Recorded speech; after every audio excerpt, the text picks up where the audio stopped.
Issue number 18 of the Mighty Morphin comic by Boom Studios is the start of the all-new Charge to 100 event. This is because we're approaching the 100th issue of the ongoing series. By that I mean we're taking into account of the former Mighty Morphin Power Rangers series. So this 18th issue of Mighty Morphin is in fact issue number 90 of the Mighty Morphin Power Rangers. With the command center gone, Zord onto current containment tube is moved into position, just onto the ground where the command center once stood. The Thunder Zords and the Dragon Zord have formed a force field over the old command center. Grace got her science people to use the Zords because they're conduits to the Morphin Grid, and used that connection to power the enormous force field.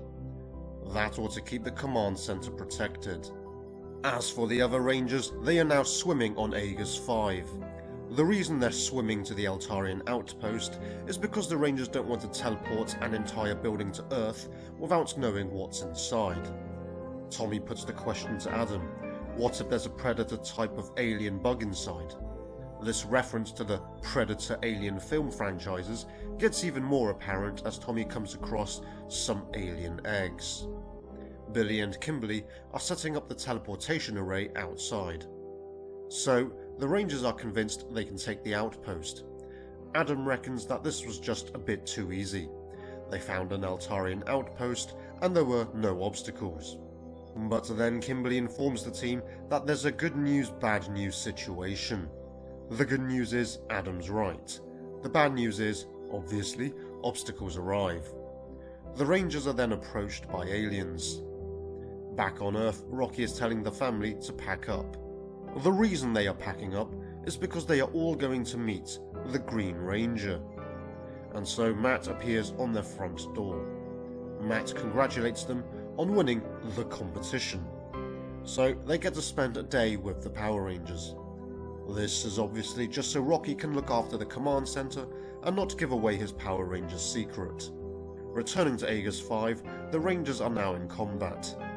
Tommy says they're not here to hurt the aliens, but they tell him they're the same old lies. Tommy says they've not even met before. And so his fight continues. The alien tells Tommy that he will die before letting his people be consumed by Tommy's empire again. Aisha brings the fight to a halt as she figures out there's been a misunderstanding. The aliens are trying to protect their eggs, and they thought the Eltarian outpost belonged to the Rangers. Basically, they mistook the Rangers for Eltarians. After all, they did arrive in an Eltarian ship.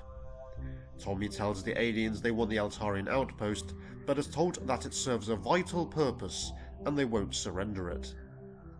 Aisha asks if they could take a look and see if they can access the systems to locate another outpost they could use.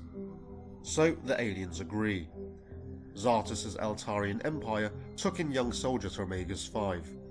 Lots died in the Eltarian battles, and the losses were so great, Zartus thought they were driven to extinction, and so the Eltarians left. The aliens that remained protected their young inside the abandoned Eltarian outpost. As Billy gets to work on the computer, Aisha says to Billy that it feels like he doesn't care much about being a Ranger. Billy tells her that he values his connection to the team, but not the powers. He thinks there's more to the universe than fighting as a Ranger. So this could be foreshadowing his departure from the team like his TV counterpart did in Power Rangers Zeo. Billy knows where the Rangers need to head next, to the Lion Galaxy. So we're expanding further in the Power Rangers world by going to a galaxy that's referred to in the TV show continuity years after the Mighty Morphin Power Rangers. Matt, Rocky and his family are now at the site of the old command center. Again, Dr. Zaskin is here talking to Grace, so this really could be the Dr. Zaskin from the Power Rangers Time Force series. So, this Charge to 100 event looks like it's taking the Mighty Morphin Power Rangers and expanding its comic book universe so that the Mighty Morphin era touches on other parts of the Power Rangers universe from the TV series. This issue ends with King Aradon arriving on Earth. This issue seemed more of a world-building plot device than actually progressing with a story. Whilst it's good to see all these references to the original Power Rangers TV shows, you need to ask, was any of this really necessary? For some, they might say this is great for expanding the Power Rangers mythology, and others might say this goes too far because this deviates too much from the original TV series. This, however, isn't a problem for me because I know that these comics do not take place in the TV series canon.